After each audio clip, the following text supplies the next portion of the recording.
Hello guys! Hello Aquarius! Welcome dito sa aking channel, Palaran 888 Aquarius. Alamin natin Aquarius kung ano yung last message of 2024 and then first message ng 2025. Okay, so ito yung last message ng 2024 para sa mga Aquarius. Ito yun naman yung new message. Okay, behind the mask. Okay. So, kung makikita mo dito, siguro for almost 2 years, or 2 months, 2 weeks, siguro marami kang gustong gawin. Gusto mong mag-travel, gusto mong magnegosyo, gusto mong mag-asawa, gusto mong magkaroon ng anak, ganyan, ganito, gusto mong magpakasal, gusto mong kumita ng malaking pera, pero hindi mo masyadong binibigyan ng focus. Yung parang pabago-bago yung isip mo. Okay? Conflicting thoughts, parang ganon. So, emotion ganon din. Pwedeng pabago-bago din yung emotion mo. But dito sa number 3 intention, sinasabi ng barahan na behind sa mga conflicting thoughts or emotion na naramdaman mo, this week ay may ipapakita sa iyo ang universe na kumbaga rason kung bakit nangyari yon sa buhay mo. Like for example, yung plano mo hindi natuloy, ganyan ganito, which is maganda naman, parang blessing in disguise sa'yo. And ngayong linggong ito, marirealize mo, kaya pala, ganito, ganyan. Kaya pala nangyari yun kasi ganyan, ganito. So, merong awakening ngayon. Merong, parang understanding, wisdom, or lesson learned na, yun, maiintindihan mo siya this week. Okay?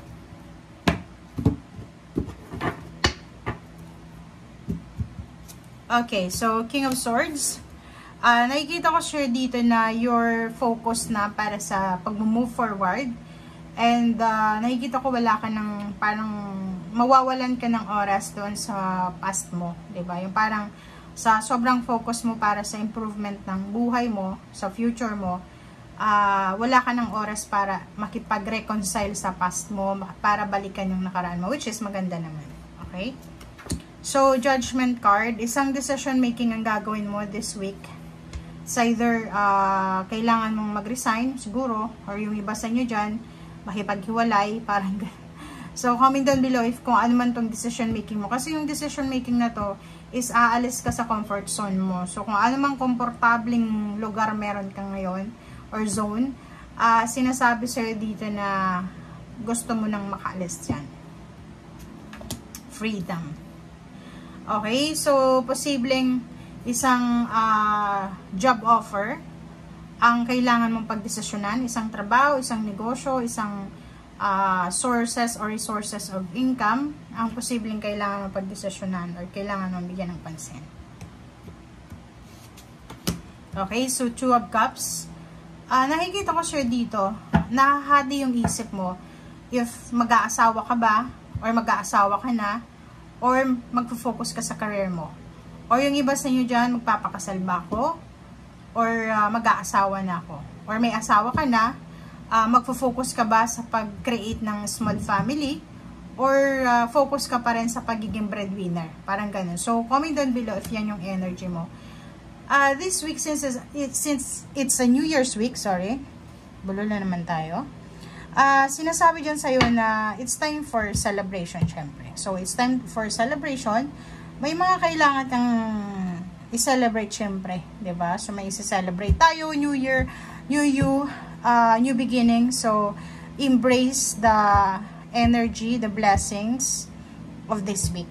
Okay? So may mga good news ka na matatanggap regarding sa family, if may anak ka, sa apo, ganyan ganito. So be grateful, be thankful sa mga blessings na 'yan.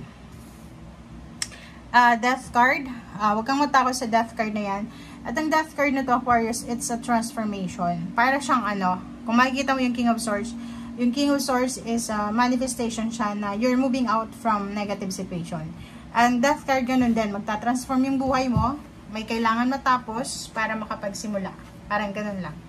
Like for example, gusto mong lumipat sa mas magandang trabaho, kailangan mo munang mag-resign sa kasalukuyan mong trabaho. Kung gusto mong ng ibang babae o ibang lalaki na mamahalin, syempre tapusin mo muna yung relationship mo sa current mong karelasyon. Parang ganun lang yun. Okay? In terms of love and relationship, intimate, if you're single, may mga love offer tayo dito na matatanggap, or pwedeng friendship, friendship collaboration, mga messages sa mga messenger, parang ganun, hi, hello, happy new year, parang ganun. Okay, isang mayaman, isang financially stable na tao, isang Earth signs, Virgo, Capricorn, and Taurus, ang pwedeng mag-offer sa'yo ng love, mag-offer sa'yo ng friendship, mag-offer sa'yo ng work. So, nakikita ko, isa siyang financially stable na individual. So, mapera, mayaman, maraming ari-arian, parang ganun, ang pwedeng mag-offer sa'yo ng love life. So, back to back, diba? Naka-crazy score siya. Sinasabi dyan sa'yo na, if isa ka sa pinakaswerte na to, kasi itong barahang to, guys, is para siyang halimbawa, in a relationship ka or single, babae or lalaki, may isang tao na magkakagusto sa'yo na hindi mo inaasahan, and yung taong yon ay hindi lang relationship ang pwede niyang ibigay sa'yo, kundi pagmamahal, pera, fame, favor, lahat ng mga prosperity, abundance, pwede niyang i-offer sa'yo. So, nakikita ko yung judgment, bakit lumabas yan? Kasi, kailangan mong magdesisyon. Marami kang kailangan pagdesisyonan. Okay? Sa trabaho, sinasabi sa'yo dito ng barahan na posibleng makakaramdam ka ng pagod, syempre. Sa linggong ito, mapapagod ka. Kasi, siguro, maaga kang nagbakasyon, so, kailangan mong habulin yung mga obligations mo. So, nakikita natin dito na may mga nakahang na trabaho na kailangan mong tapusin sa linggong ito. Okay? Comment down below if you resonated, kung maaga kang nagbakasyon, or hindi mo natapos yung mga gagawin mo bago ka nagbakasyon, bago dumating yung Christmas and New Year. Ten of Rods, nakikita ko siya dito ang dami mong obligations, duties, responsibilities, breadwinner ka ba? Sa trabaho, ganun din. Ikaw yung inaasahan. Ikaw yung pumapasan ng lahat ng obligations. Zero the Fool.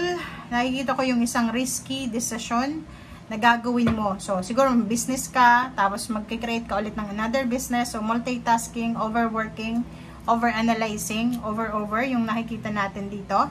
But, ang pinakamaganda dito, this week, bibigyan ka ng pagkakataon ng ating Panginoon, ng ating universe, ng choices, ng options, kung paano mo itatawid itong 2025 na to. So, ibig sabihin, maging bukas ang mata mo, ang puso mo sa mga biyaya na pwedeng dumating sa linggong ito, na siya yung pwedeng maging starter ba, okay, na pwedeng mag-blossom talaga yung financial mo, okay, and especially love life. Okay, thank you guys for watching. Bye!